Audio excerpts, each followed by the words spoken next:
పహల్గాం దాడిలో మరణించిన వారి మృతదేహాలు స్వస్థలాలకు చేరుకుంటున్నాయి. మృతులకు కుటుంబ సభ్యులు కడసారి వీడ్కోలు పలుకుతున్నారు.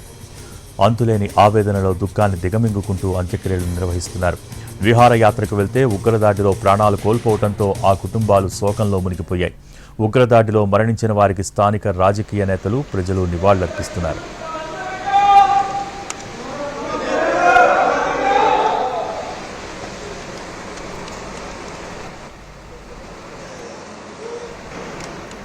పహల్గాం ఉగ్రదాడిలో మరణించిన మధుసూదన్ రావు మృతదేహాన్ని నెల్లూరు జిల్లా కావలిలోని స్వగృహానికి అధికారులు తీసుకొచ్చారు. మధుసూదన్ మృతదేహాన్ని చూసిన కుటుంబ సభ్యులు కన్నీరు మున్నీరుగా విలపించారు.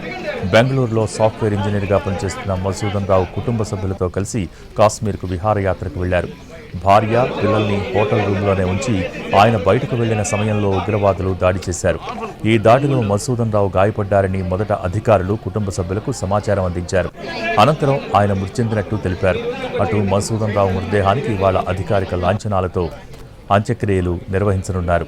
అందరితో కలివిడిగా ఉండే మధుసూదన్ రావు మృతి చెందటాన్ని జీర్ణించుకోలేకపోతున్నామని బంధుమిత్రులు ఆవేదన వ్యక్తం చేస్తున్నారు.